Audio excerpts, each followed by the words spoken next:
Bismillahirrahmanirrahim. Assalamualaikum warahmatullahi wabarakatuh. Alhamdulillah wa kafa wa salatu wassalamu ala rasulil mustafa wa ala alihi wa ashabihi al-siddiqi wal wafa rabbi shrah li sadri wa yassir li amri wahlul min lisani yafqahu qawli. Teman-teman semuanya, mudah-mudahan semua dalam lindungan Allah Subhanahu wa taala. Untuk perkuliahan hari ini memang saya tidak terlalu mewajibkan teman-teman untuk harus satu frekuensi langsung masuk bersama-sama, tetapi ada kemudahan buat teman-teman untuk sistem perkuliahan asinkron. Jadi nanti insya Allah hasil video ini juga akan saya upload di YouTube, jadi teman-teman yang belum bisa absen sekarang bisa nanti absen lewat YouTube. Yang sudah datang, saya ucapkan selamat datang buat teman-teman semuanya, mahasiswa ya semuanya, semoga dalam lindungan Allah Subhanahu wa taala dan sukses ke depannya. Yang sudah datang saya minta untuk absen dengan nama dan NIM dicek ya. Oke, saya lanjutkan teman-teman.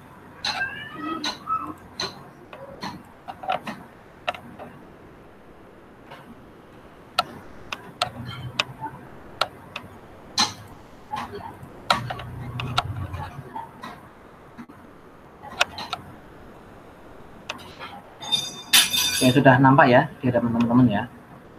Oke.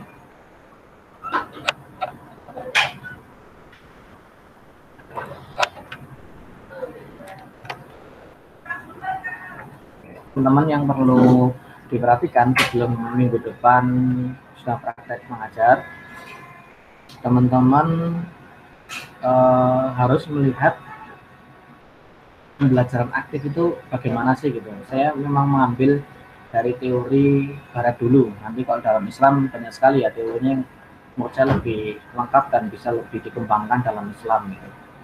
Jadi yang di barat itu ya ini aslinya itu apa yang kita dengar maka kita akan lupa ya. Dan apa yang saya lihat itu saya akan ingat, dan apa yang saya lakukan itu akan paham. Itu di barat tuh begitu. Jadi kalau belajar itu ya harus dilakukan biar paham. Jadi tidak hanya sebatas teori, tapi juga harus betul-betul tahu maksudnya atau dilakukan. Nah, dalam Islam malah tidak hanya itu. Dalam Islam pengkajiannya malah seharusnya sudah paham dan dilakukan. Kalau Islam tidak hanya itu, juga dihafalkan, direnungkan, diamalkan dan mendapatkan pahala gitu ya, ganjarannya surga gitu. Dalam sama lebih baik menurut saya. Kemudian saya percepat ya, mengapa metode dalam mengajar itu penting ya, karena begini teman-teman, ada ungkapan Arab atau mahfudz itu at-thariqatu ahammu minal maddah, metode itu lebih penting daripada materi ajar itu sendiri. Jadi teman-teman punya materi sebaik apapun, ketika metodenya nggak baik juga nggak akan sampai materi itu. Tapi juga ada yang lebih penting daripada itu teman-teman. Tidak hanya metode yang lebih penting, tapi juga yang lebih penting itu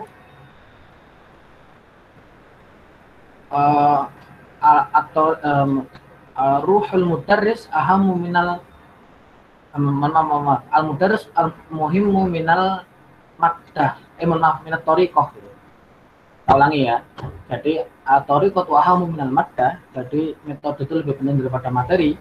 Tetapi al-mudarris ahammu minat thariqah, tapi guru itu sendiri juga lebih penting daripada metode itu sendiri.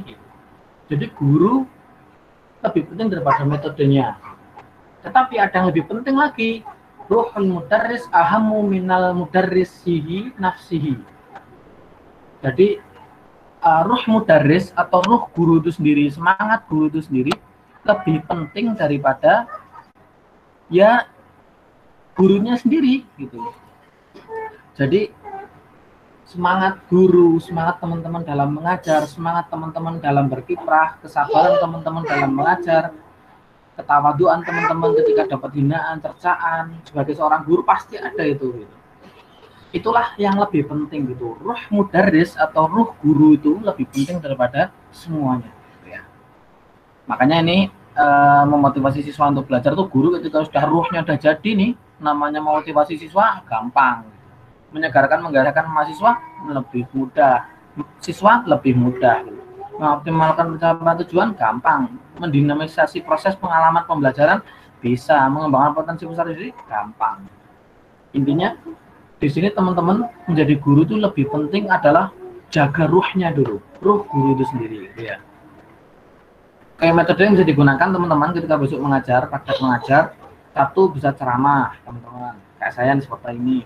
Kemudian metode tanya jawab itu bisa teman-teman begini, melempar permasalahan kemudian minta solusi dari mereka, itu juga bisa.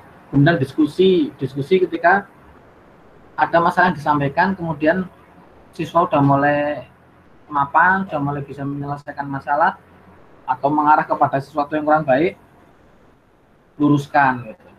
Saya sesekali pernah ya ada mahasiswa, saya tidak akan menyebutkan lah ya, jadi saya sampaikan tolong duduk jangan dekat mahasiswi gitu. Jawabannya loh Pak emang kenapa gitu. Padahal sudah mahasiswa. Nah saya kan akhirnya cuma diem, jadi saya terkadang diem itu juga bisa menjadi diskusi teman-teman. Nah kok dalam mahfudzat itu tarkul jawabi alal jahili jawabun, meninggalkan perdebatan, meninggalkan jawaban atau tidak menjawab seseorang yang mohon maaf sudah paham tapi pura-pura nggak paham, itu adalah sebuah jawaban. Jadi terkadang kita tidak butuh banyak debat tapi diam pun juga menjadi sebuah jawaban. Kemudian metode pemberian tugas, ya jelas lah ya, tugas banyak sekali, demonstrasi praktek, eksperimen, perumpamaan, target buat tarhib itu teman-teman memberikan hadiah tapi juga memberikan ancaman, peringatan. Kemudian metode tikror itu diulang-ulang gitu. Kayak dalam beberapa materi-materi PA itu ada yang hadis gitu kan, Al-Quran itu harus dihafalkan. Contohnya begini, man ahdasa, diulang lagi, man ahdasa. Kalau saya contohnya begini teman-teman. Saya dulu ngajar di pondok pesantren, jadi kalau saya ngajar metode tikror itu ketika kosakata bahasa Arab semua itu saya tulis semua dulu. Semua manjada wajada begitu ya, saya tulis semuanya dulu. Sudah? Itu kan sudah saya tulis semuanya, saya hapus satu persatu. Manjada wajada, mannya saya hapus. Tapi saya ngulang terus gitu sampai 10 kali, manjada wajada, semuanya terus. Kemudian saya tunjuk manjada, saya tunjuk ada, tak hapus satu kata. Lanjutkan tak hapus lagi kata, terus sampai habis gitu. Jadi metode tikror itu juga metode yang pas untuk materi-materi hafalan. Kemudian macam-macam pendekatan teman-teman dalam pendidikan Islam atau dalam mengajarkan materi keislaman itu bisa dengan pengalaman teman-teman, pengalaman rohani ya kan banyak ya. Kemudian pengalaman pembiasaan teman-teman, kemudian dengan pendekatan emosional dari teman-teman. Pendekatan emosional itu begini teman-teman. Ketika ada siswa kok kurang semangat dalam belajar, jangan pernah salahkan teman-teman itu. Siswa itu jangan disalahkan dulu. Coba teman-teman deketi, tanya apa masalahnya gitu. Itu menurut saya lebih menyelesaikan masalah daripada cuma tahu-tahu marah karena nggak menjalankan tugas. Kalau saya dulu pernah menangani ada santri atau siswa yang pernah mabuk juga gitu. Dan saya metodenya bukan kemudian saya datang, saya pukul cambuk 40 kali atau bahkan sampai 80 kali, bukan. Tapi metode yang saya dekati, saya tanya kenapa kok kamu sampai mabuk, bagaimana kondisi keluargamu, bagaimana kondisi keuangan keluargamu, saya tanya gitu. Dan ternyata memang dia sudah ditinggal sama ayahnya itu dari kecil gitu. Dan dia kurang kasih sayang gitu. Akhirnya saya mendekat, tapi kok dia malah semakin lunjak, malah manja gitu. Sebagai guru, sebagai mudaris, saya kan akhirnya, ini nggak pas nih kalau saya cuma condong sama salah satu siswa. Akhirnya saya pun menjauh dan saya banyak mendiamkan dia. Akhirnya dia yang nggak kuat gitu. Akhirnya sudah memutuskan untuk pindah sekolah, kemudian akhirnya dia bekerja. Jadi kita usaha dulu pendekatan emosional itu. Terpenting ada perubahan yang terjadi pada dirinya, tidak lagi emosian, tidak lagi mencari perhatian lebih gitu. Intinya kita bisa lebih mengatur lah. Kemudian pendekatan rasional, pendekatan fungsional ini pendekatan yang dengan logika ketika anak-anak ketika saya dulu jadi guru, ada yang nantang kelahi juga ada gitu. Pak, saya nggak takut sama bapak, saya mau kelahi sama bapak gitu. Ya saya pun kemudian merenung dan saya panggil anak itu, sini mas gitu. Saya ajak ke bawah pohon rambutan ketika itu, bukan untuk kelahi, tetapi saya ngomong, mas sini, saya tak masukkan semut di telinga jenengan, saya tak masukkan semut di telinga kamu gitu. Loh kenapa pak gitu? Katanya tadi mau nantang kelahi sama saya gitu. Kamu kelahi sama semut dulu aja lah ya, tak masukkan ke kuping kamu. Kemudian dia, oh nggak mau pak, sakit. Oh, kamu sama semut sudah takut, masa mau kelahi sama saya? Satu, kalau kelahi sama saya kan dosanya juga besar karena kurang ajar atau tidak punya adab kepada gurunya. Jadi saya sampaikan kepada hal-hal yang rasional yang sangat simpel gitu teman. Kemudian pendekatan fungsional tuh sebagai guru ya tidak kemudian minta dihargai terus, tapi kita juga terkadang perlu membantu hal-hal remeh siswa kita, memakaikan sepatu lah, kaos kaki lah. Saya pun nggak masalah gitu ketika ada siswa ketika itu nggak pakai sepatu, saya sampaikan sini mas gitu, pakai sepatu saya tak nggak usah pakai sepatu gitu. Jadi seorang guru terkadang harus banyak berkiprah gitu, karena saya teman-teman saya yakin pernah lihat lah video yang di mana tuh Thailand mungkin ya, seorang kepala sekolah yang malah memberikan kaos kaki, sepatu sama siswanya, dan siswanya itu gratis di sekolah itu gitu. Ada di YouTube seingat saya. Kemudian keteladanan, kita juga tidak hanya banyak ngomong sebagai guru, tapi juga memberikan contoh yang terbaik buat peserta didik kita. Oke, kemudian ini yang perlu teman-teman pahami ketika menuliskan kata kerja operasional. Kata kerja operasional itu nanti akan teman-teman lakukan ketika nulis RPP. Tapi ini saya sarankan jangan dibikin pusing, jangan dibikin repot. Teman-teman yang penting lihat kamusnya, kemudian lihat contoh RPP-nya yang dari Dignas, selesai sebenarnya. Tidak usah terlalu banyak dipikirkan. Terpenting kata-kata itu bisa diukur ketercapaiannya, bisa diamati perubahan tingkah lakunya, dapat diuji dan digunakan untuk merumuskan tujuan pembelajaran. Itu kuncinya. Ini saya yakin slide-nya ini pernah ada di e-learning. Silakan bisa di-download. Kalau ada yang kesulitan nanti saling membantu ya. Kemudian tujuan pendidikan jelas ya, 3, kognitif, afektif, dan psikomotor. Jadi teman-teman menjadi guru tidak hanya mendukung perubahan keilmuan atau kognitif saja, tapi juga mendukung perubahan sikapnya dia. Ketika teman-teman kok ngeliat tadi yang pertama masuk tuh Mbak Rova apa ya, masuk kelas ini, kemudian Mbak Rova keluar karena mungkin malu cuma sendiri, ternyata ngajak teman-teman yang lain. Jadi dilihat sikap yang paling baik, kemudian ditunjukkan jadi contoh gitu ya. Kemudian kita juga melihat aspek psikomotorik dari peserta didik kita. Oke, ini kata-kata kerja operasional kognitif dari taksonomi Bloom teman-teman. Jadi saya minta teman-teman jangan terlalu bikin rumit yang ini, karena ini sudah patennya dari Kemendikbud, itu sudah ada. Jadi teman-teman bisa langsung langsung untuk lihat aja gitu, nggak usah terlalu bikin repot gitu ya. Oke. Kemudian ada kata kerja operasional afektif. Tadi ya kata kerja yang kognitif itu yang menerangkan, menyimpulkan gitu ya. Ya afektif ya mengubah tingkah laku, mengubah perilakunya, berakhlak mulia gitulah ya. Kita lihat yang paling baik aja, yang paling ujung gitu. Operasional psikomotoriknya sampai mengalihkan, mempertajam, membentuk, memadankan gitu. Intinya kita berfungsi memaksimalkan peran dari semua peserta didik kita, maksimalkan. Nah, ini langkah-langkah dalam penilaian RPP. Penilaian itu jelas proses pengumpulan dan pengolahan informasi ya, dari proses pembelajaran, pencapaian hasil pembelajaran. Ada KD, KI, dan KKM ya. KI itu kompetensi inti, KD itu kompetensi dasar, dan KKM itu yang nilai KKM itu ya, nilai standar lah. Nah ini penilaiannya harus dari nilai, proses, dan hasil. Jadi jangan sampai cuma berpikirnya hasilnya saja yang penting, jangan, tapi prosesnya juga dilihat. Oke, ini assessment of learning, assessment for learning, ini yang tadi itu proses, kemudian sampai hasilnya.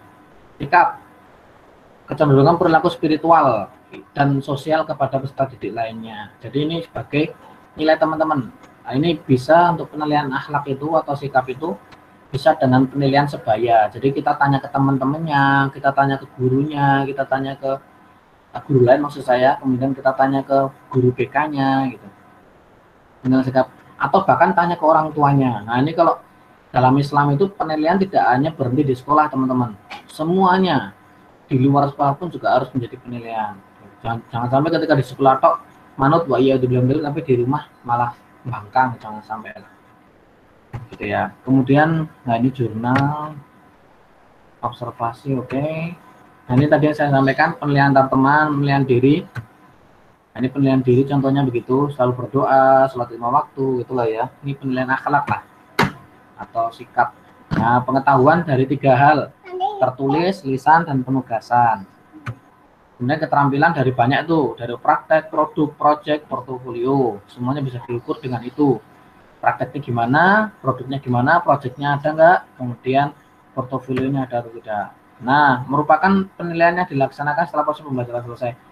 Jadi penilaian itu adanya setelah semuanya selesai. Jadi kita lebih objektif dalam menilai, bukan malah dari awal sudah ada nilainya, itu jangan. Tapi semuanya selesai pembelajaran baru kita nilai seluruhnya, gitu ya.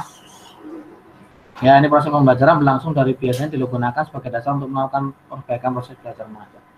Jadi ketika ada yang perlu dievaluasi dalam pembelajaran, segera lakukan. Jangan nunggu sampai penilaian dulu. Langsung evaluasi, langsung perbaiki gitu ya. Oke, sudah cukup lah.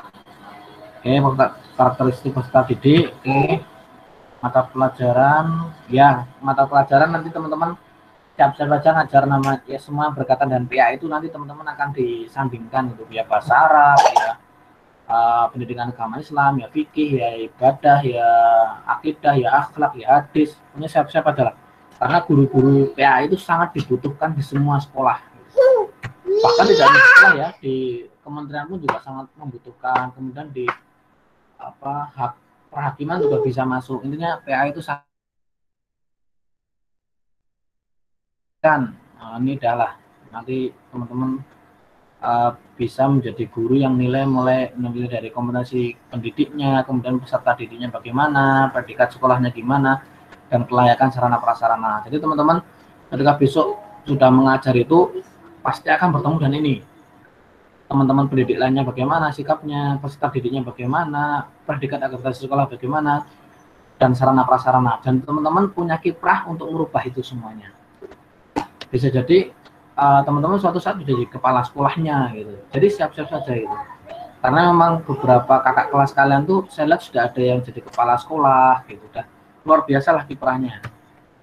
Oke, mungkin itu teman-teman untuk hari ini.